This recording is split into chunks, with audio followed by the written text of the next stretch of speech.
এই ভিডিওতে আমরা একটি নতুন সাবজেক্ট ইঞ্জিনিয়ারিং গ্রাফিক্স এবং design engineering graphics and design এই সাবজেক্টটির একদম ফার্স্ট লেকচার হচ্ছে এটি।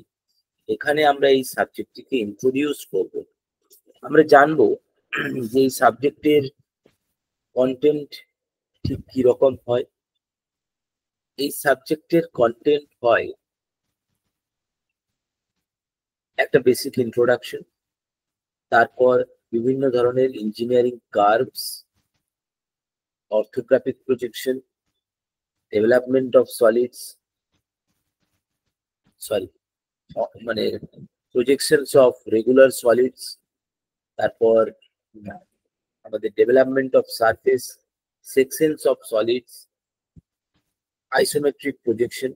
এগুলো হচ্ছে আমার এই সাবজেক্টের মোটামুটি একটা কন্টেন্ট, যেটা কিনা সমস্ত ইঞ্জিনিয়ারিং কলেজের স্টুডেন্টদের এই সাবজেক্টটাকে পড়তে হয়। এবার যদি এখনকার টাইমের কথা বলি, তাহলে তো এখন তো বেসিক্যালি আমাদের কম্পিউটার এজ। তাহলে এই সাবজেক্টটা কি শুধুমাত্র আমরা কনভেনশনাল ম্যানুয়াল ড্রয়িংই করব, নাকি এর কম্পিউটার ভার্সনও কিছু রয়েছে?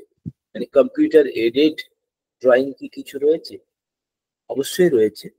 কম্পিউটার এডেড ড্রয়িং এর একটা অন্যতম সফটওয়্যার হচ্ছে অটোক্যাড, এবং আমরা এই কোর্সে অটোক্যাডের একটু ব্রিফ ইন্ট্রোডাকশন এবং হ্যান্ডস অন ট্রেনিং দেখব।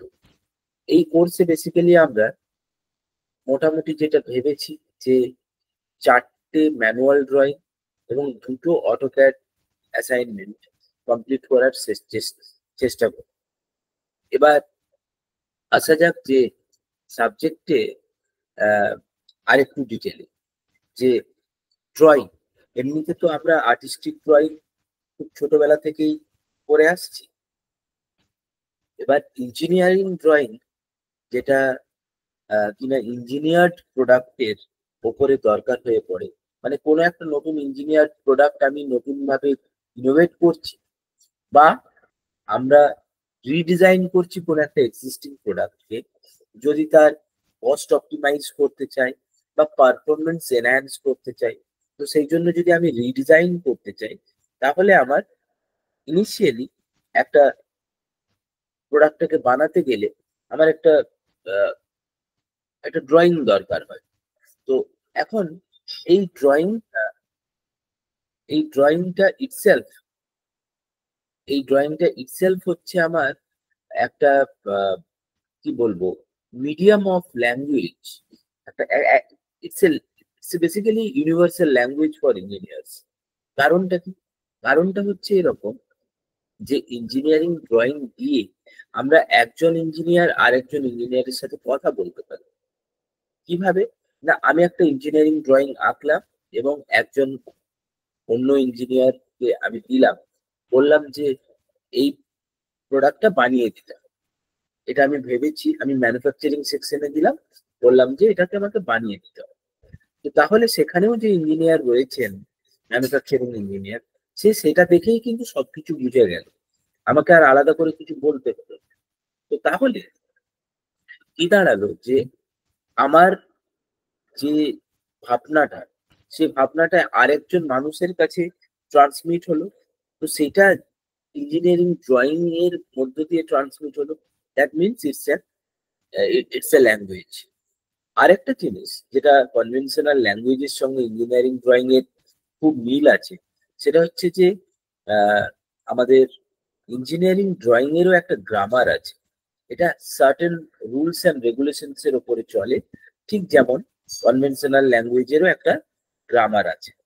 এবার আসা যাক, একটু প্রেজেন্ট করে আমি জিনিসগুলোকে বলি, যাতে করে আমার বলাটা কোনোভাবেই কোনো পয়েন্ট মিস না হয়।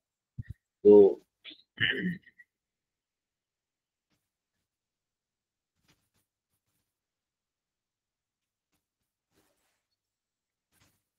এখানে বেসিক্যালি এই ছবিটা দিয়ে যেটা বলতে চাওয়া হয়েছে, যে আমাদের যে কোনো অবজেক্টকে আমরা কখন ড্রয়িং ফর্মে আনতে পারি। যখন আমরা জিনিসটাকে হয়তো আগে কখনো চোখে দেখেছি, বা মানে আমি যদি এখন একজন স্টুডেন্টকে বলি যে draw a picture of a cricket bat, সে কিন্তু ইজিলি এঁকে ফেলবে, কারণ সে সেই অবজেক্টের সম্পর্কে অলরেডি ওয়াকিবহাল, কারণ সে সেটা নিয়ে খেলেছে, সে সেটা হাতে নিয়েছে, দেখেছে, তার শেপটা সম্পর্কে তার কমপ্লিট আইডিয়া আছে। এবার কিন্তু যদি আমি একটা আননোন জিনিস যদি বলি, যেমন যে ছবিটা এখানে দেখানো ছিল আর যে একটা মাইক্রোস্ট্রাকচারের ছবি, যেখানে অস্টেনাইট ডেনড্রাইটিক স্ট্রাকচারের কিছু ছবি দেখানো রয়েছে, যেটা হয়তো ক্লাস 12 অব্দি পড়াশোনার মাঝে ডিসকাশন কখনো হয়নি, কারণ ডেনড্রাইটিক গ্রেন গ্রোথ এগুলো হয়তো ক্লাস 12 অব্দি পড়াশোনার মধ্যে লাগেনি। তো তাহলে ডেনড্রাইটিক স্ট্রাকচার যদি আমি আঁকতে বলি, তাহলে কেউ হয়তো সেটা আঁকতে পারবে না, কারণ সে সেই জিনিসটা সম্পর্কে জানে না, সেটা কখনো সে ফিল করেনি। তো তাহলে আমরা ড্রয়িং এতে নিজেদের আইডিয়া গুলো, ফিলিংস গুলোকে এক্সপ্রেস করতে চাই, সেই ধরনের একটা কন্টেন্ট এখানেতে বলা হচ্ছে। এই স্টাডি মেটেরিয়ালটা আমাদের কলেজ ওয়েবসাইটে টিউটোরিয়ালের থেকে ডাউনলোড করা যেতে পারে। এবার ইঞ্জিনিয়ারিং ড্রয়িং কেন একটা ল্যাঙ্গুয়েজ সেটা তো বললাম। এবার হচ্ছে যে একটা ইঞ্জিনিয়ারিং ড্রয়িং থেকে বেসিক্যালি আমরা কোনো শেপ সাইজ অবজেক্টের যে শেপ সাইজ সেগুলো সম্পর্কে জানতে পারি, তার সারফেস ফিনিশ কিরকম হবে সেটা জানতে পারি, তারপর টলারেন্স মানে সাইজের এক্সাক্ট মেজারমেন্টস গুলো, ডিটেলস অফ মেটেরিয়াল জানতে পারা যায়, কোন কোম্পানি বানাচ্ছে, কোম্পানির প্রোডাক্টটার নাম, কোন দিন বানানো হয়েছিল, কে বানিয়েছিল, কে চেক করেছিল, ইত্যাদি নানা ইনফরমেশন ওই একটা ড্রয়িং শিট থেকে কিন্তু আমরা পেতে পারি। এবার আসা যাক যে কোর্স আউটকাম, এই কোর্সটা পড়লে মোটামুটি আমরা কি কি করতে পারবো, এই কোর্সের শেষে আমরা কি কি করতে পারবো। এই কোর্সটার শেষে আমরা যেটা করতে পারবো সেটা হচ্ছে যে যে কোনো ইঞ্জিনিয়ারিং ড্রয়িং রিড করার একটা ক্যাপাবিলিটি তৈরি হবে। আমরা টপ ভিউ, ফ্রন্ট ভিউ, এই সমস্ত জিনিসগুলো সম্পর্কে ক্লিয়ার আইডিয়া রাখতে পারবো। আমরা অটোক্যাডটাকে খুব ভালোভাবে ইউজ করতে পারবো।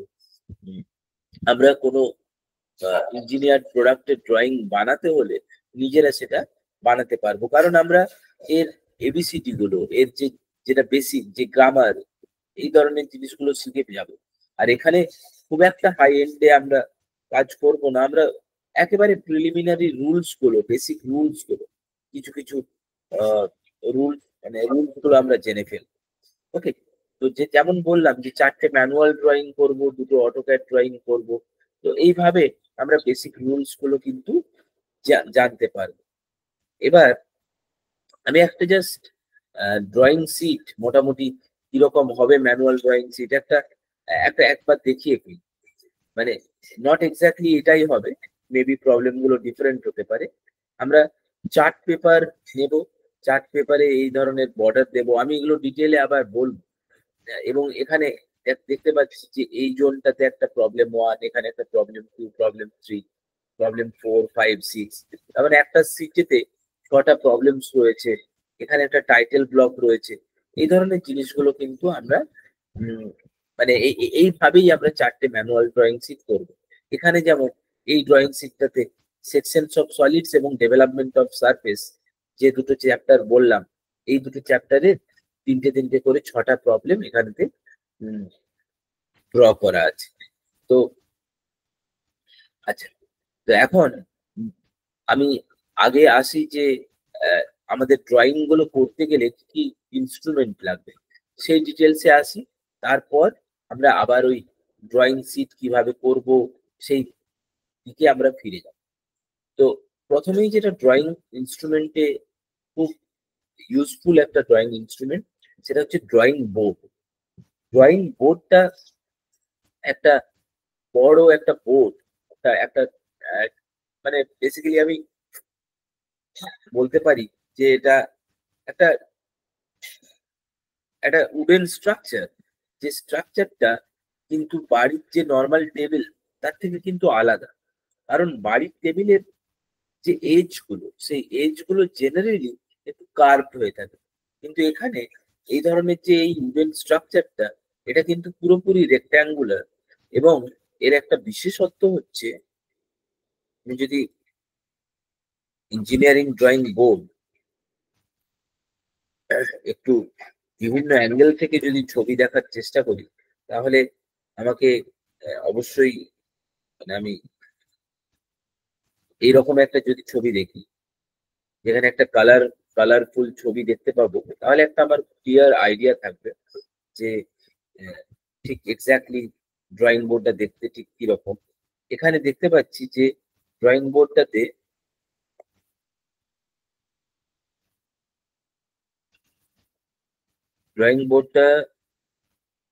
একটা রেক্ট্যাঙ্গুলার উডেন ব্লক। এবার এর এইরকম কয়েকটা পিস, উডেন পিসকে জুড়ে দেওয়া হয়েছে। হ্যাঁ, এগুলোর মানে এগুলোকে বলে প্যাটার্নস। আমি যদি এই এই পিসগুলো হচ্ছে বটম, এই দিকটা বটম, উপরের দিকটা অবশ্যই টপ। আর যে পিসগুলো দিয়ে ওগুলোকে জুড়ে দেওয়া হয়েছে সেগুলোকে বলছে প্যাটার্নস। তার মানে বেসিক্যালি এটা আর এটা, এই দুটো হচ্ছে প্যাটার্নস। এবার এখানেও ডাইমেনশন দেওয়া আছে।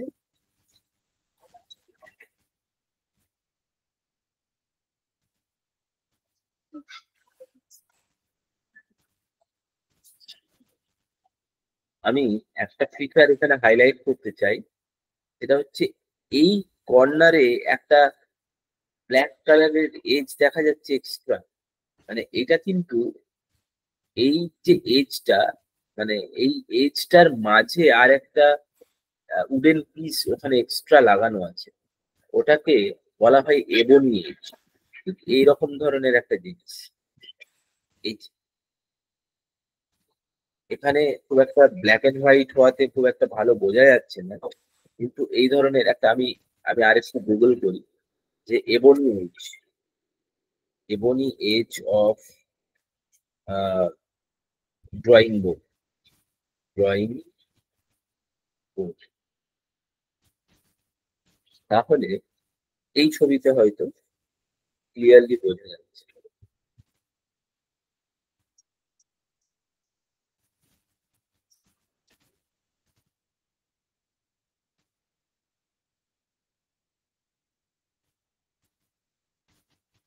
এই যে এই যে এক্সট্রা ম্যাটেরিয়ালটা, এই এজটাকে বলছে এবনি এজ।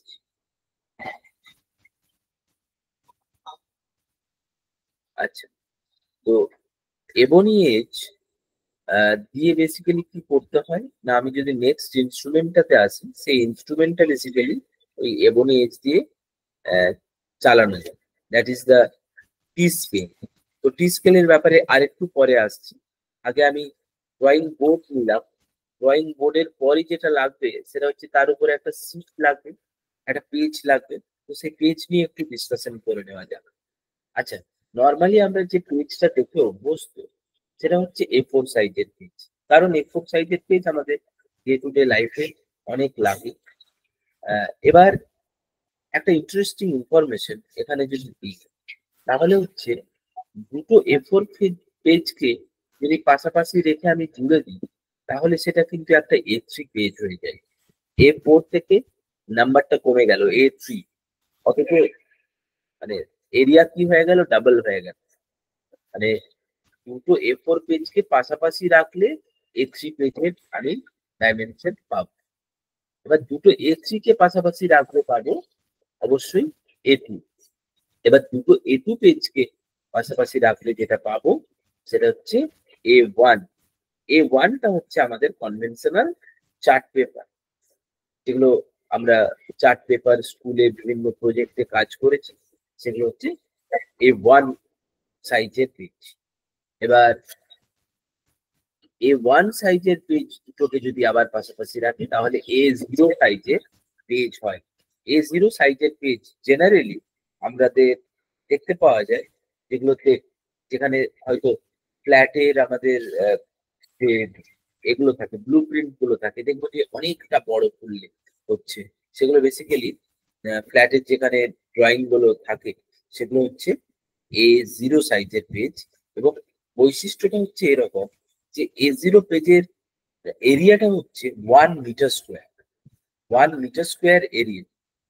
তার মানে আমার এদিকে যদি ওটাকে মিলিমিটারে কনভার্ট করে, আমার যদিও এই ভ্যালুগুলো মুখস্থ রাখতে হবে না, তবুও আমি জাস্ট একটা যেহেতু ইন্টারেস্টিং ইনফরমেশন, তাই আমি একটু করে দেখাতে চাইছি যে 1000 × 1000 করলে আমার ওই ডাইমেনশনটা আসবে।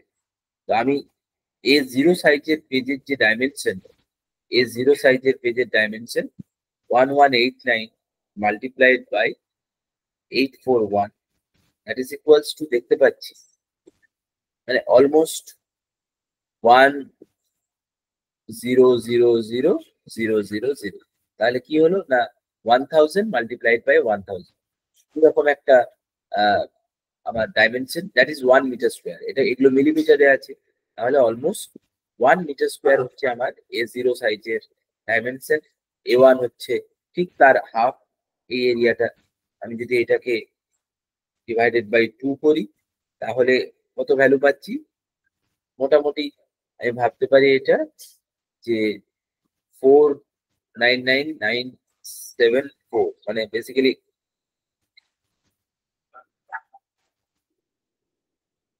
নিয়ারলি 5 lakhs এর মতো। আমি এদিকে 841 মাল্টিপ্লাইড বাই 594 এই ডাইমেনশনটা যদি করি তাহলে এক্স্যাক্টলি সিমিলার ভ্যালু পাচ্ছি। যে এখানে হিস্ট্রি গুলো রয়েছে দেখতেই পাচ্ছি যে ভ্যালু গুলো খুব ক্লোজ। তার মানে কি হলো যে A0 সাইজের হাফ এরিয়া হচ্ছে A1 এর। এবার আমাদের চার্ট পেপার নিতে বলেছি, তার মানে এই নয় যে আমার একেবারে এক্স্যাক্ট এই মেজারমেন্টের যেটা এখানে লেখা আছে 841 মিলিমিটার ডিভাইডেড, মানে এটা হচ্ছে লেন্থ আর 594, এই উইডথেরই আমাকে মেজারমেন্ট নিয়ে একটা পেপারের ওপরেই মানে অ্যাসাইনমেন্ট গুলো করতে হবে। আমি বাজার থেকে যে চার্ট পেপারটা পাবো একটু ভালো জিএসএম এর কিনবো। জিএসএম মানে বেসিক্যালি পেপারের থিকনেসটাকে বোঝানোর জন্য একটা ইন্ডিকেটর। তো সেই ভালো জিএসএম এর একটু কিনবো, কারণ হচ্ছে যে আমার ড্রয়িংটা করতে সেখানে সুবিধা হবে। খুব পাতলা যদি আমি চার্ট পেপার কিনি সেখানে মেবি হয়তো ইরেজ করতে গিয়ে কোনো জায়গা আমার সেটা ছিঁড়ে যেতে পারে। তো তার জন্য আমি একটু বেটার কোয়ালিটির একটু ভালো জিএসএম এর চার্ট পেপারের উপরে আমাদের ড্রয়িং এর অ্যাসাইনমেন্ট গুলো করবো। তাহলে কি জানলাম এখনো পর্যন্ত? জানলাম যে আমাদের একটা ড্রয়িং বোর্ড লাগে, যেটা আমাদের ল্যাবেতে, কলেজের ল্যাবেতে অনেকগুলি রাখা আছে। সেখানে গিয়ে বেসিক্যালি তার উপরে একটা ড্রয়িং পেপার রাখতে হবে, that is the chart paper. A1 সাইজের একটা পেপার রাখতে হবে। এবার এবং এটা এটা শিখলাম, হয়তো আমরা অনেকেই জানতাম না যে ড্রয়িং পেজ গুলো, মানে ড্রয়িং পেজ বলতে যে কোনো পেজ, A4 এর সঙ্গে A3 এর রিলেশন কি, A3 এর সাথে A2 এর রিলেশন কি। এখানে দেখতে পেলাম যে বেসিক্যালি যেহেতু এরিয়াটা ডাবল হচ্ছে, তার মানে কি দাঁড়ালো যে লেন্থ এবং উইডথ দুটোই যদি মানে √2 করে যদি কমে যায় বা বেড়ে যায়, মানে আমার A4 থেকে A3 তে যখন যাব তখন লেন্থটা √2 টাইমস অফ A4 এর লেন্থ এবং উইডথটাও যদি √2 টাইমস দা A4 এর উইডথ হয়ে যায়, তাহলেই A3 তে কি পাবো, যে এরিয়াটা আমি √2 টাইমস √2, দ্যাট ইজ 2 টাইমস হয়ে যাবে, তাই না? তো তাহলে এদের লেন্থ এবং উইডথের মধ্যে একটা সুন্দর যে কোরিলেশন রয়েছে, সেটা হয়তো আমরা অনেকেই এতদিন জানতাম না। সেই নতুন ইনফরমেশনটা পেলাম। সেটাও আমি করে দেখিয়ে দিতে পারি। 297 যেটা কিনা A4 এর লেন্থ ছিল, তাকে যদি 1.414 দিয়ে মাল্টিপ্লাই করি মোটামুটি আমি 420 পাচ্ছি, যেটা কিনা A3 লেন্থ। আর এই উইডথটা যেটা 210 ছিল, সেটাকে √2 টাইমস করলে ওই 297 চলে আসবে। মানে বেসিক্যালি আমার এখানের লেন্থটা, মানে A4 এর লেন্থটা A3 উইডথ আবার A3 লেন্থটা A2 উইথ, এইভাবে জেনারেলি চলতে থাকে। তো একটা নতুন ইনফরমেশন আমরা এখানেতে শিখলাম। এবার চলে আসা যাক, যেটা বলছিলাম যে এবনি এজেতে একটা বড় পি স্কোয়ার আমাদের খুব ইউজফুল হয় যদি আমরা ওই ড্রয়িং বোর্ডেতে কাজ করি। যেমন এই ছবিটাতেই দেখতে আমি বলি যে আমি ড্রয়িং বোর্ডের ওপরে এই চার্ট পেপারটাকে ফিক্স করেছি। চার্ট পেপারটাকে ফিক্স করে মানে কিভাবে ফিক্স করলাম না, কর্নারে ক্লিপস দিয়ে যদি আমি ফিক্স করি, তারপর ওই এবনি এজেতে টি স্কেলটা রেখে একেবারে এত লম্বা একটা স্ট্রেট লাইন কিন্তু আমি ইন ওয়ান গোতে টেনে ফেলতে পারি। মানে বেসিক্যালি ওই টি স্কেলের লেন্থটা ওই ড্রয়িং বোর্ডের লেন্থের থেকে একটু বড় হয়। তাহলে কি হলো যে পুরোটা কভার করে যাবে একবারে। তাহলে একবারে লম্বা লম্বা স্ট্রেট লাইন টানতে আমাদের ওই টি স্কেল কিন্তু খুব ইউজফুল।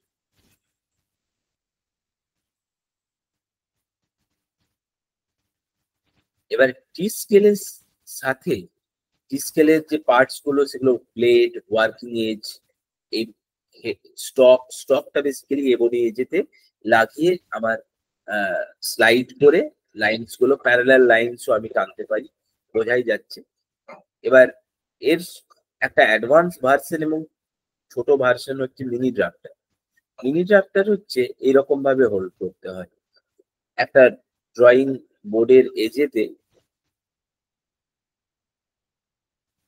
এইভাবে এখানে ফিক্স করে দিলাম।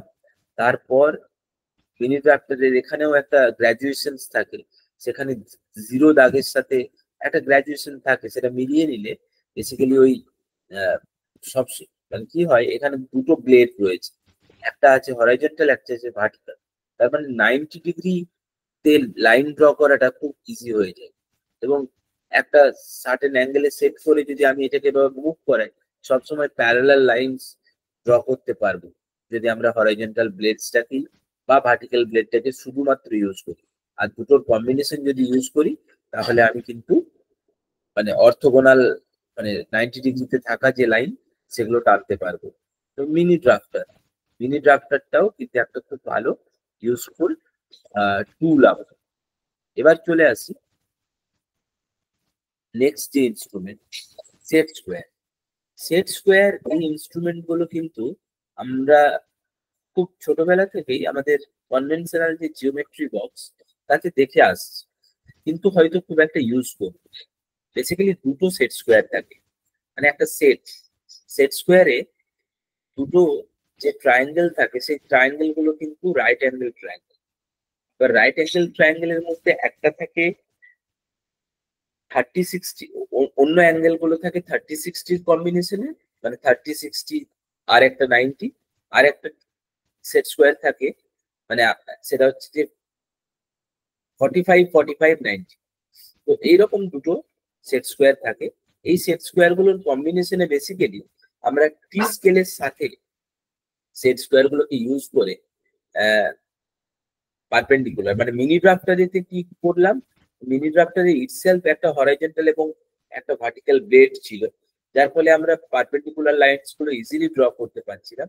কিন্তু টি স্কেলের সাথে সেট স্কোয়ারকে যদি আমি একসাথে কাজে লাগাই, মানে আমি এবনি এজেতে টি স্কেলটা লাগালাম, তারপরে টি স্কেলের ব্লেডটা রয়েছে হরাইজন্টাল পজিশনে, তার সঙ্গে এবার আমি সেট স্কোয়ারের যদি 90 ডিগ্রি যে ট্রায়াঙ্গেল মানে রয়েছে ট্রায়াঙ্গেলটা, সেটাকে যদি প্লেস করে এবার যদি আমি পারপেন্ডিকুলার লাইন টানতে চাই, তাহলে সেটা করতে পারি। তো বেসিক্যালি সেট স্কোয়ারের এরকম একটা কাজ রয়েছে, বা দুটো সেট স্কোয়ারকে একসাথে ইন কম্বিনেশন, একটাকে ফিক্স রেখে অন্য আরেকটা স্ল্যান্টেড এজেতে যদি আমি অন্য আরেকটা সেট স্কোয়ারকে স্লাইড করি, তাহলে কিন্তু যে কোনো অ্যাঙ্গেলে প্যারালাল লাইন ড্র করা যায়।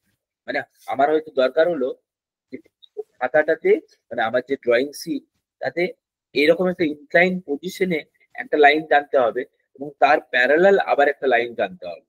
ইন সাচ কেসেস ওই দুটো সেট স্কোয়ারের কম্বিনেশন গুলো খুব ইউজফুল হয়।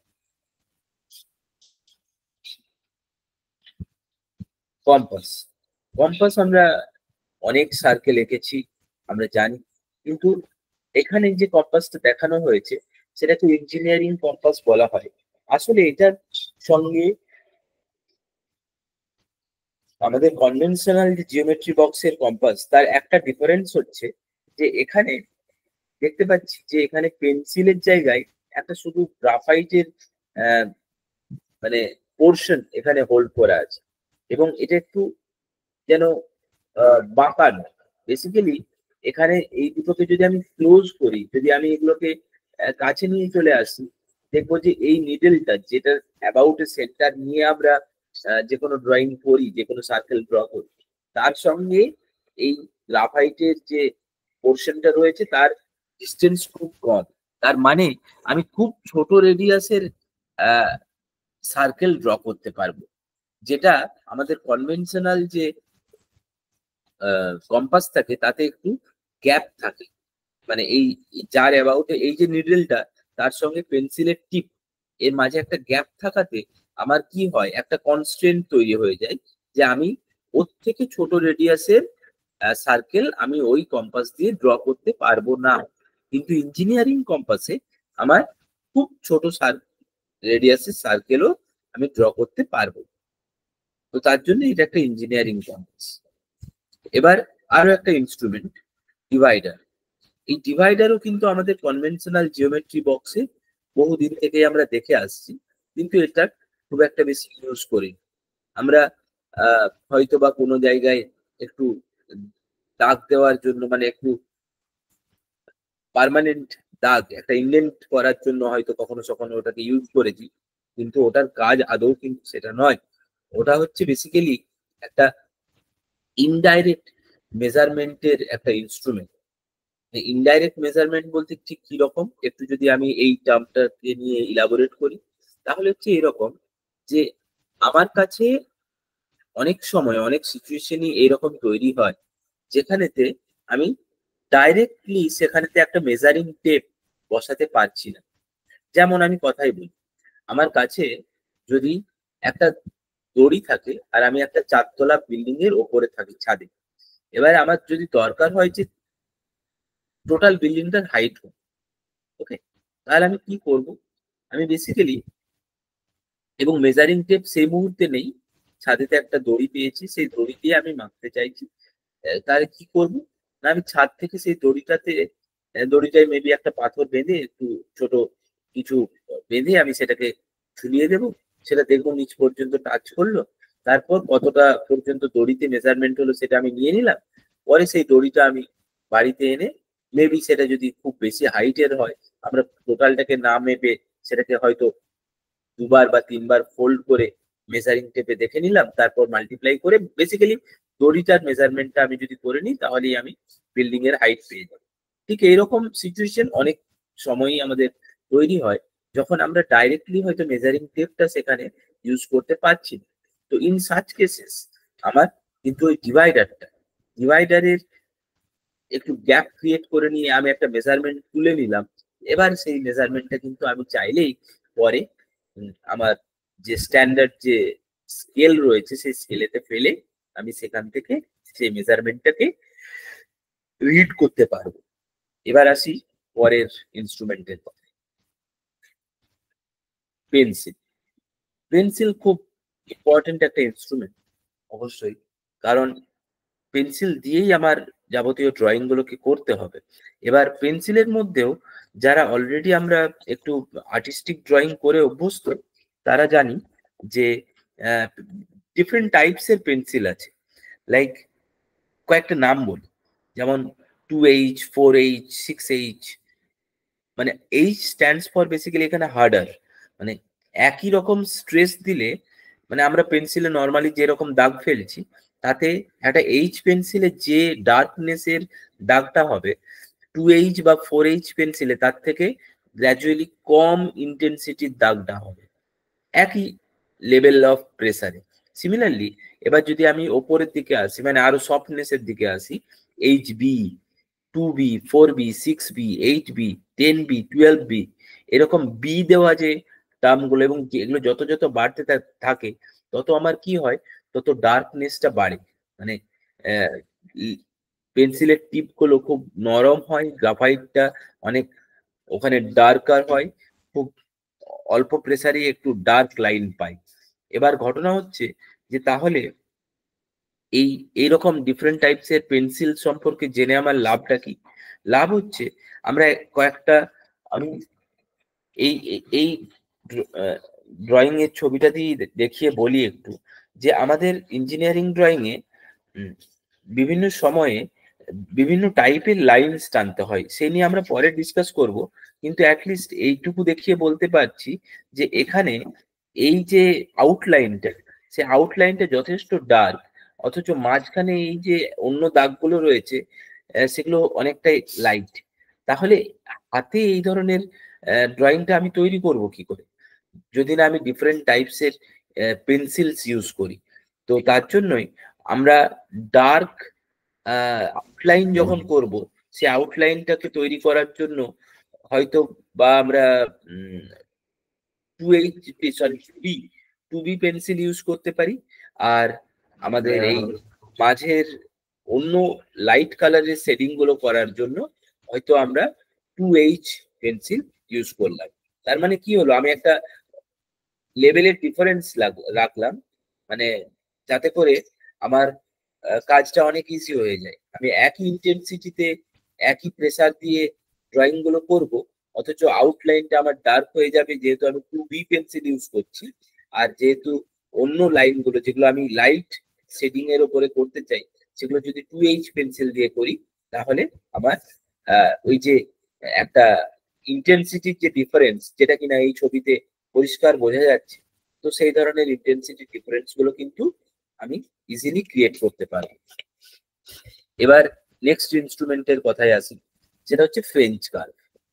ফ্রেঞ্চ কার্ভ এরকম একটা মানে এখানে একটা এটা অবজেক্ট না, এই প্রত্যেকটা এগুলো প্লাস্টিকের এরকম এরকম জিনিস, বিভিন্ন রেডিয়াস অফ কার্ভেচারের জিনিস কিনতে পাওয়া যায়। আমি একটু এখানে সার্চ করে দেখাই ফ্রেঞ্চ কার্ভ। এই যে এগুলো একটা একটা কম্পোনেন্ট আছে, প্লাস্টিকের হয়, এই যে সেট অফ ফ্রেঞ্চ কার্ভস। তো এই ধরনের জিনিসগুলো আমাদের কি কাজে লাগে না, ইঞ্জিনিয়ারিং কার্ভসে নট নেসেসারিলি সবসময় আমার সার্কেল ড্র করতে হবে। ইট মে হ্যাপেন যে আমাকে ইলিপস ড্র করতে হলো, প্যারাবোলা, হাইপারবোলা ড্র করতে হলো। এবার এই ইলিপসের যে প্রোফাইলটা, সেই প্রোফাইলটা কিন্তু কম্পাস দিয়ে আঁকা যাবে না, কারণ কম্পাস দিয়ে যেটা আঁকা যায় তার ইকুয়েশন হচ্ছে X square plus Y square equal to A square, that is the equation of a circle. কিন্তু যদি আমাকে ইলিপস আঁকতে হয়, তার ইকুয়েশন তো আলাদা। তো তাহলে সেখানে আমি ফ্রি হ্যান্ডে আইদার আঁকতে পারি, আদারওয়াইজ আমাকে ওই ফ্রেঞ্চ কার্ভের সাহায্য নিতে হবে। তো এগুলো নিয়ে আবার ডিটেলে ডিসকাস করবো যে কিভাবে কি টানতে হয়। এবার আমরা চলে আসি যে layout of a drawing sheet. Layout of a drawing sheet আমরা কিভাবে ড্রয়িং শিটটাকে করব, সেই জিনিসটা আমি একটু ডিসকাস করতে চাইছি। যে একটা চার্ট পেপার নেব, চার্ট পেপার নিয়ে আমরা যেটা করব সেটা হচ্ছে যে লেফট হ্যান্ড সাইডে একটু বেশি মার্জিন দেব, আর রাইট মানে টপ, রাইট সাইড আর বটম সাইডে ইকুয়াল মার্জিন দেব। লেফট সাইডে কত দেব না, লেফট সাইডের মার্জিনটা দেবো 20 মিলিমিটার, আর বাকি সাইড গুলোতে 15 মিলিমিটারের মার্জিন দেব। এবারে এই 20 মিলিমিটারের মার্জিনটা কেন বললাম, লেফট সাইডে তাহলে কেন বেশি মার্জিন দেওয়া হয়? কারণ এগুলো আমরা ইন্ডাস্ট্রিয়াল যে স্ট্যান্ডার্ড প্র্যাকটিস, সেই প্র্যাকটিস গুলোকে মেনটেন করার চেষ্টা করব। কারণ হচ্ছে যে যে কোনো ইঞ্জিনিয়ারিং ড্রয়িং যে কোনো কোম্পানির জন্য একটা অ্যাসেট, তাহলে তাকে সেই কোম্পানি কি করবে, ভালোভাবে প্রিজার্ভ করবে। এবার আমার একটা যে কোনো, যদি আমরা বই দেখি, খাতা দেখি, সেগুলো সব বাইন্ডিং গুলো কোন দিকে থাকে? বাইন্ডিং গুলো অলওয়েজ লেফট সাইডে থাকে। তাহলে যদি আমাকে সেখানে স্পাইরাল বাইন্ডিং করে রাখতে হয় ড্রয়িং শিটটা, তাহলে আমাকে কি করতে হবে, লেফট সাইডে একটা বেশি মার্জিন দিতে হবে। তো আমি তো ক্লাসরুমে তো এই জিনিসটা তো না বলতে পারতাম, আমি বলতে পারতাম যে সব সাইডে ইকুয়াল একটা মার্জিন দিতে হবে। কিন্তু তাতে কি হবে, যে ইন্ডাস্ট্রিয়াল প্র্যাকটিস যেটা, এই যে এতগুলো কথা বললাম, এই যে নলেজ শেয়ারিংটা হলো, যে লেফট সাইডে মার্জিনটা দিলে আমার বাইন্ডিং এতে আমি সেটাকে প্রিজার্ভ করার জন্য পারফোরেশন যদি দরকার হয়, আমার যদি স্পাইরাল বাইন্ডিং করতে দরকার হয়, তাহলে সেগুলোতে কিন্তু এই লেফট সাইডের এক্সট্রা মার্জিনটা কিন্তু খুব হেল্পফুল। আদারওয়াইজ কি হবে, আদারওয়াইজ হয়তো মেন ড্রয়িং এর ওপরই ওই পারফোরেশনস গুলো হয়ে গেল, যার ফলে ড্রয়িংটা ড্যামেজ হলো, বা আমি হয়তো এতটাই ক্লোজ হলো যে ওটাকে ক্লিয়ারলি উল্টাতে পারছি না, যার ফলে আমার পড়তে অসুবিধা হচ্ছে। তো এইরকম জিনিসগুলো পরে না হলে ক্রিয়েট হয়। তো যার জন্য আমরা লেফট সাইডে বেশি মার্জিন রাখবো 20 মিলিমিটার, ওয়ারেজ অন্য বাকি সাইডগুলোতে 15 মিলিমিটারের মার্জিন রাখবো। এবার তারপরই আবার একটা মার্জিন দেখতে পাচ্ছি, একটা মার্জিনের পরই আবার একটা মার্জিন, সেই মার্জিনটাও throughout the length and width আছে, সেটা এখানে একটু দেখে নিই। এই যে আরো একটা মার্জিন রয়েছে, সেই মার্জিনটা কি না, সেই মার্জিনটা হচ্ছে 5 মিলিমিটার গ্যাপে একটা মার্জিন। এবার এই মার্জিনটা কেন করলাম, তো সে করার কারণটা হচ্ছে যে এটাকে বলে গ্রিড রেফারেন্স সিস্টেম। এটাও একটা ইন্ডাস্ট্রিয়াল প্র্যাকটিস, এটাকেও আমরা একটু প্র্যাকটিস করব।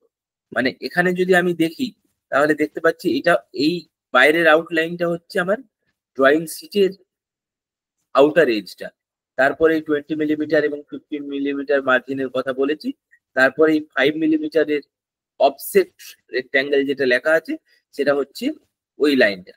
এবার এখানেতে আমি এই যে লেন্থটা হলো, সেই লেন্থটার 1 2 3 4 করে এরকম করে দাগ দেব। আচ্ছা, এবার 1 2 3 4 করে কেন দাগ দিচ্ছি, বা এইদিকে ভার্টিক্যালি এবিসিডি, এখানেও এবিসিডি আর নিচে 1 2 3 4 এইরকম কেন দাগ দিলাম। আচ্ছা, আগে বলি যে টোটাল যে লেন্থটা থাকবে, সেই লেন্থটাকে অ্যাপ্রক্সিমেটলি 4 ভাগে ভাগ করে নেব, এবিসিডি হোক বা 1 2 3 4 হোক। এখানে কিন্তু একদম অ্যাকিউরেটলি যে মেবি হয়তো ভ্যালুটা 4 দিয়ে ডিভিজিবল না, যার ফলে পয়েন্টে আসছে এবং আমি করতে পারছি না, এই নিয়ে বেশি ওরিড হওয়ার কিছু নেই। আমি মোটামুটি একটা ইকুয়াল মেজারমেন্টের এবিসিডি এবং 1 2 3 4 ডিভাইড করলেই হবে। এটার মেন অবজেক্টিভটা কি, অবজেক্টিভটা হচ্ছে এরকম, যে আমি একটা ড্রয়িং দিয়েছি আর একজন ম্যানুফ্যাকচারিং ইউনিটকে, আরেকজন ইঞ্জিনিয়ারকে, ইন কেস তার সাথে আমার কোন রকম ভার্বাল কমিউনিকেশন দরকার হয়ে পড়ে, তাহলে মেবি ওভার টেলিফোন, তখন সে আমাকে বোঝাবে কি করে যে কোন জায়গাটা, আমার কাছেও একটা তার কপি রয়েছে, তো আমাকে সে বলছে যে হয়তো একটা জায়গাকে ফোকাস করে দেখতে, তো সে সেইটাকে লোকেট করবে কি করবে, লোকেট করবে হচ্ছে মেবি হয়তো বললো যে B3 জায়গাটা দেখুন, B3 বললে আমি তখন বুঝে গেলাম যে ওকে, আমাকে তাহলে বি এবং 3 মোটামুটি এই জায়গার ড্রয়িংটার উপরে বলছে। এবার আহ, আমি একটা একটা জোন লোকেটেড হয়ে গেল। তো এটাকে বেসিক্যালি বলা হয় গ্রিড রেফারেন্স সিস্টেম, এবং এই গ্রিড রেফারেন্স সিস্টেমটা ইন্ডাস্ট্রিয়াল প্র্যাকটিসের মধ্যে থাকে, তাই আমরাও সেটা এখানেতে ইঞ্জিনিয়ারিং ড্রয়িং এতে আমাদের ড্রয়িং শিট গুলোতে প্র্যাকটিস করব, যে গ্রিড রেফারেন্স সিস্টেম যেন আমাদের সব ম্যানুয়াল ড্রয়িং শিট গুলোতে বা অটোক্যাড ড্রয়িং শিটেতে যেন আমরা করতে পারি। এবার আশা করা যায় এই পর্যন্ত সবার ক্লিয়ার। এবার চলে আসি টাইটেল ব্লকের কথায়। টাইটেল ব্লক, সেই টাইটেল ব্লকটা একটা রাইট বটম কর্নারে একটা রেক্ট্যাঙ্গেল হবে, যেটা কিনা আমি এই ড্রয়িং শিটটা দেখালে খুব ইজিলি বুঝতে সুবিধা হবে। যে কোনো ড্রয়িং শিটের তলায় আমার এইরকম একটা টাইটেল ব্লক রয়েছে, এই ধরনের। একটু আরেকটু জুম করে নিই টাইটেল ব্লকটা। টাইটেল ব্লকটা বানানো হয়েছে নিশ্চয়ই প্রপার কোনো ডাইমেনশন ইউজ করে, এবং সেখানে কিছু কিছু জিনিস লেখা রয়েছে। এখানে লেখা রয়েছে যেমন কলেজের নাম, নিজের নাম, department, roll number, title of the sheet, মানে যেমন আমি বললাম এই ড্রয়িং সিটটাতে সেকশনস অফ সলিডস এবং ডেভেলপমেন্ট অফ সারফেসের তিনটে করে 6টা কোয়েশ্চেন্স আছে, তো তাহলে সেগুলো লেখা আছে। কমেন্সমেন্ট ডেট লেখা আছে, কমপ্লিশন ডেট লেখা আছে। এখানে একটা সিম্বল রয়েছে, এই সিম্বলটার একটা পার্টিকুলার মিনিং ক্যারি করছে। সেই জিনিসটা আমরা পরে শিখবো ইন ডিটেলে, কারণ ইটসেলফ এটা একটা আলাদা লেকচার হবে। চেকড বাই আর সিট নাম্বার কত 1 2 3 4 করে এইভাবে এটা চলবে। তো এখন আমরা যদি এটার বানাবো কিভাবে, এটা দেখতে পাচ্ছি কোন রকম ডাইমেনশনিং করা নেই। যেমন এই ছবিগুলোতে এখানেতে 20 মিলিমিটার ইত্যাদি ইত্যাদি লেখা আছে, কিন্তু এখানে তো ডাইমেনশনিং করা নেই। কিন্তু সবার আমরা একটা যেমন আমি বললাম যে লেফট সাইডে margin 20 millimetre, top right side bottom এর মার্জিন হচ্ছে 15 মিলিমিটার। তো তাহলে সেই রকমই এখানেও একটা ইনস্ট্রাকশন থাকা উচিত যে ডাইমেনশন গুলো ঠিক কি রকম হবে। কিন্তু ডাইমেনশন গুলো এখানেতে হয়তো আমরা দেব না, কিন্তু ডাইমেনশন গুলো সম্পর্কে একটা আইডিয়া থাকা উচিত।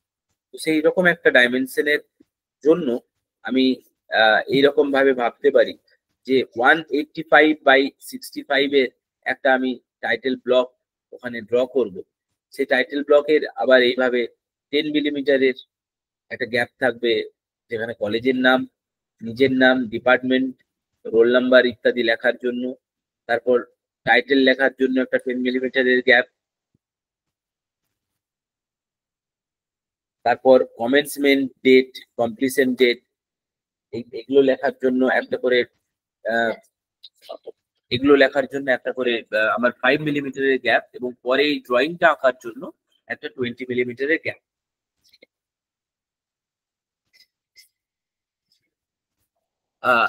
নেক্সট আমাদের যেটা করতে হবে সেটা হচ্ছে যে এই ড্রয়িংটা অ্যাটলিস্ট কিভাবে ড্রয়িংটাতে দেখতে পাচ্ছি যে একটা ট্রাপিজিয়াম রয়েছে এবং দুটো কনসেন্ট্রিক সার্কেলস রয়েছে। তো এটা আমি ফ্রি হ্যান্ডে কিন্তু আঁকবো না, আমি অবশ্যই রুল এবং কম্পাস ইউজ করেই আঁকবো, যাতে এটা দেখতে সুন্দর হয়।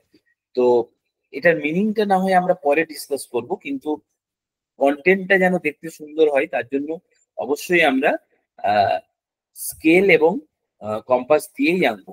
তো বেসিক্যালি এখানের যে উইথ ট্রাপিজিয়ামের এই দুটো প্যারালাল লাইনের মধ্যে যেটা ছোট প্যারালাল লাইন, তার লেন্থে হচ্ছে আমার ওই ইনার সার্কেলটা, আর বাইরের সার্কেলটা হচ্ছে কিন্তু ওই মানে লম্বা যে প্যারালাল লাইনের লেন্থটা, সেই লেন্থের অ্যাকর্ডিং এর সেই ডায়ামিটারের হচ্ছে আমার আউটার সার্কেলটা। এবার এর মাঝে হচ্ছে এটাকে সেন্টার লাইন বলে, একটু পরেই আমরা ডিসকাস করব। সেটা হচ্ছে এই লাইনের টাইপটা হচ্ছে সেন্টার লাইন, এখানেও এটা সেন্টার লাইন ড্র করব। মাঝে আমার এই যে হালকা শেডে যেখানে আমার এই লেন্থ গুলোকে কপি করা হয়েছে, মানে অ্যাজ ইফ এখান থেকে এই যে ছোট ট্রাপিজিয়ামের যে ছোট লেন্থটা, সেখান থেকে দুটো লাইন গিয়ে সেগুলোই হচ্ছে সার্কেলের ডায়ামিটার পজিশনে রয়েছে, যে হালকা করে শেডিং গুলো রয়েছে। তো সেই লাইনটা কিন্তু কনস্ট্রাকশন লাইন বলা হয়। এগুলো হালকা শেডেই আমাকে ড্র করতে হবে। সিমিলারলি এবার এই পার্টিশন গুলোর জন্য আমি একটা 50 মিলিমিটার দূরে একটা দাগ টানতে পারি, আর বাকিগুলো কম বেশি একটা দেখতে যেন ভালো লাগে সেই রকম করে আমরা টাইটেল ব্লকটা তাহলে করে ফেলবো। তো টাইটেল ব্লকটা ডাইমেনশন নিয়ে আমরা ডিসকাস করলাম, আমরা মার্জিন নিয়ে ডিসকাস করেছি, আমরা গ্রিড রেফারেন্স সিস্টেম নিয়ে ডিসকাস করেছি। তাহলে কি হলো, এই যে লেআউটটা, এই লেআউটটা কিন্তু আমাদের সমস্ত ড্রয়িং শিটের জন্য কমন। মানে এই জিনিসটা নিয়ে আমরা অলরেডি কিন্তু ডিসকাশন করে ফেললাম। এবার আসি ডিফারেন্ট টাইপস এর লাইনস এর কথাই। অলরেডি আমরা বলেছি যে আউটলাইনটা বেশ থিক হবে। তো থিক লাইন গুলোর বেসিক্যালি কাজ হচ্ছে এরকম, আউটলাইন ড্র করতে, মার্জিন ড্র করতে। তো সেগুলো হচ্ছে থিক লাইন, মানে আমরা ওই 2B পেন্সিলটাকে ইউজ করবো। এবার থিন লাইন কোথায় লাগে? কন্টিনিউয়াস লাইনের নেচারটা হচ্ছে কন্টিনিউয়াস, সেগুলো হচ্ছে ডাইমেনশন লাইন। তো ডাইমেনশন লাইন যেমন এই যে দেখতে পাচ্ছি, এই ডাইমেনশন লাইনটা কন্টিনিউয়াস টাইপের, কিন্তু আমার হালকা শেডের। তো সেগুলোর জন্য আমার কিন্তু ওই 2H পেন্সিল ইউজ করছি।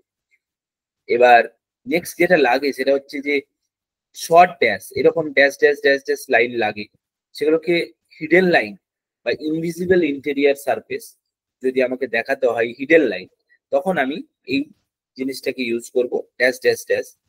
আর লং ড্যাশ একটু করে রিলেটিভলি লম্বা, তারপরে ড্যাশ বা ডট, এই ধরনের লাইনটা হচ্ছে সেন্ট্রাল লাইন। ঠিক আছে, এটা খুব পপুলারলি লাগে। আর কাটিং প্লেন লাইনটা হচ্ছে সেন্ট্রাল লাইনের মতোই, কিন্তু অবজেক্টের বাইরে যেটার থিকনেসটা কি হবে না, একটু বেশি হবে। সে নিয়ে আমরা পরে আবার যখন কাটিং প্লেন লাইন আসবে তখন সেগুলো নিয়ে ডিসকাস করতে পারি।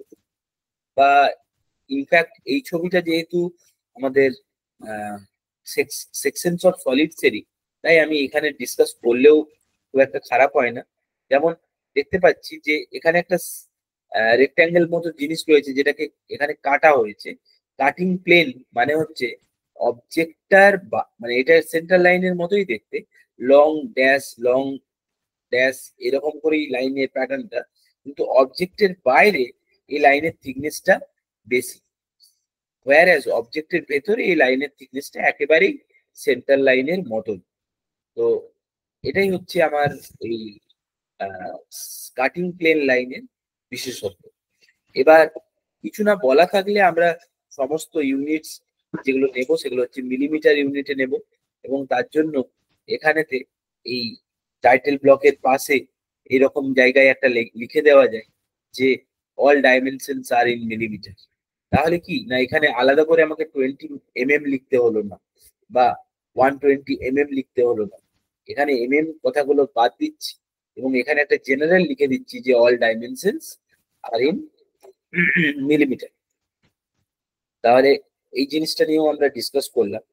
এবার আসি, তাহলে আমরা অলরেডি বেশ খানিক রুলস অ্যান্ড গাইডলাইন সম্পর্কে জানতে পারছি। এবার আসছি ডাইমেনশনিং। অলরেডি আমরা ডাইমেনশনিং দেখলাম, কিন্তু ডাইমেনশনিং করার কিছু নিয়ম রয়েছে। যেমন যেমন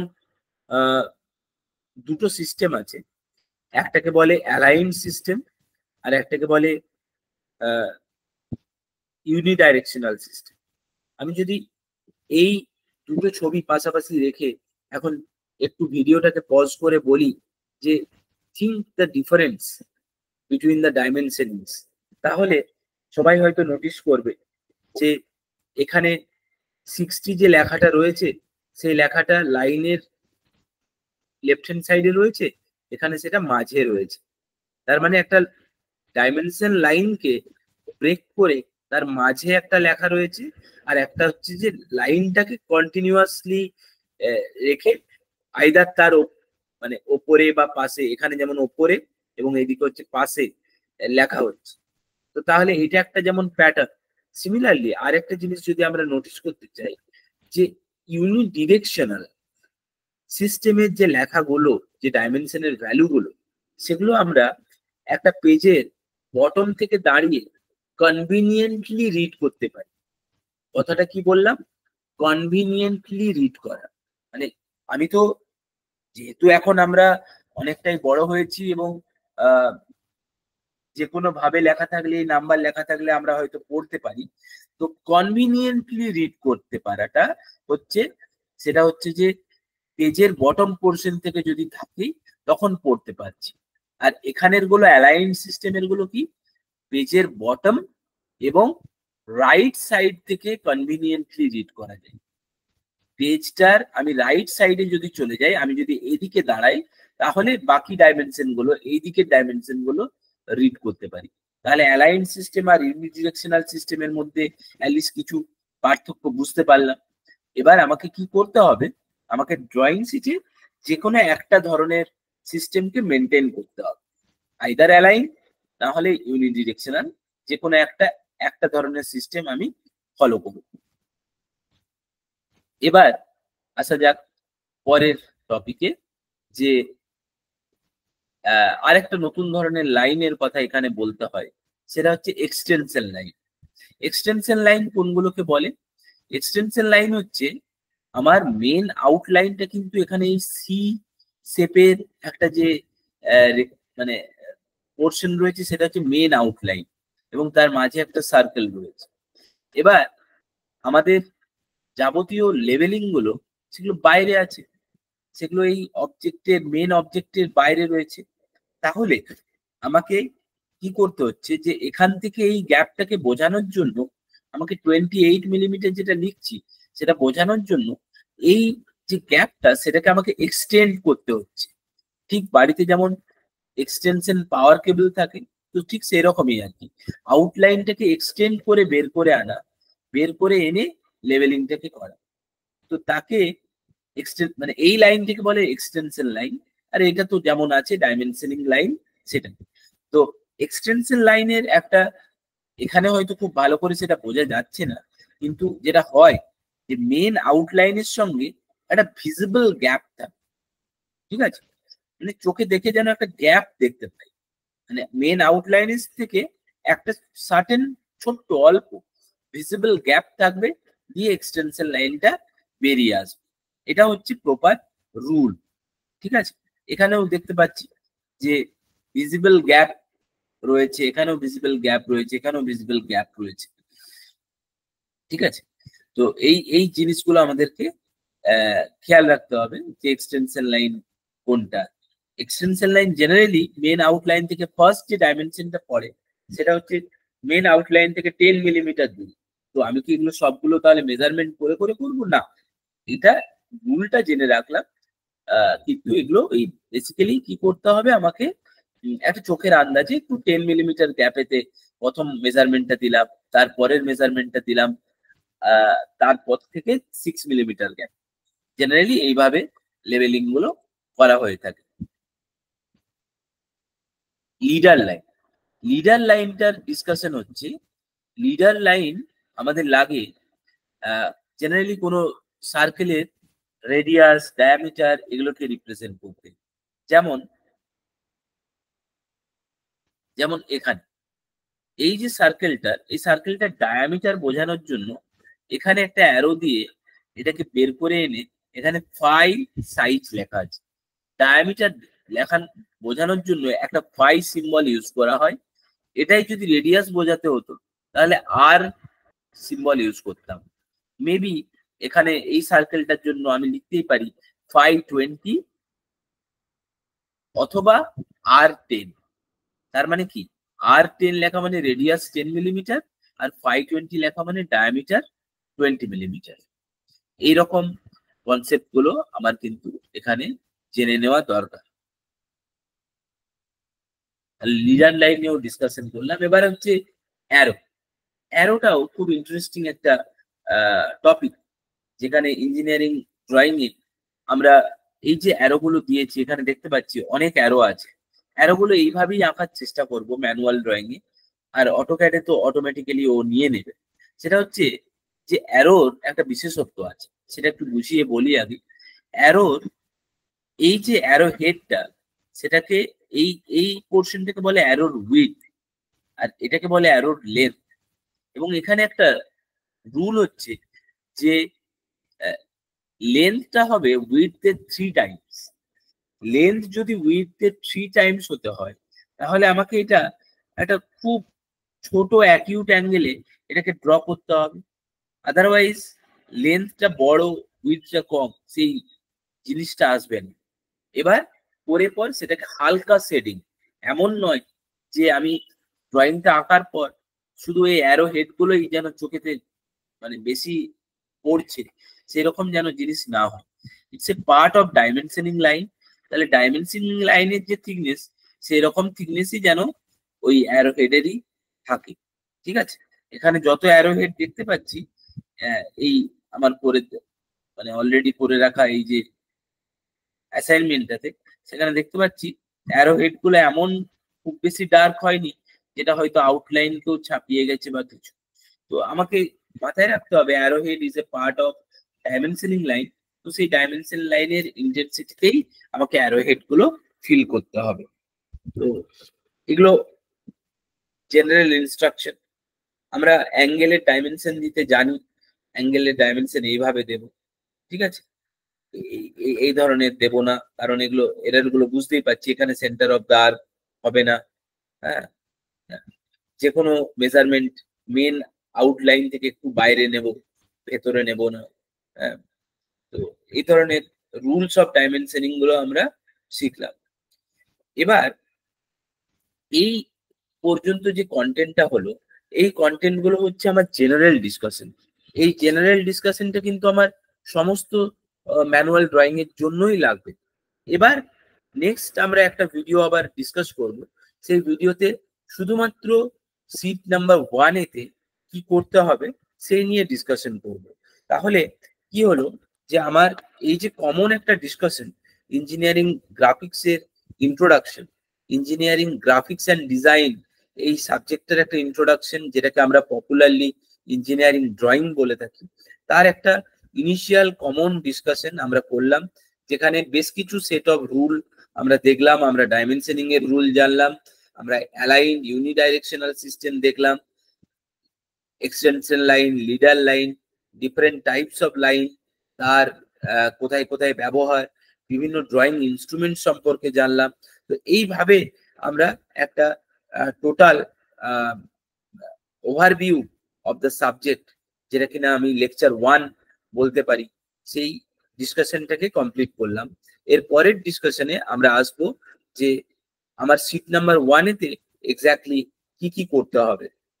তো এই ভিডিওটা এখানেই শেষ করছি। Thank you.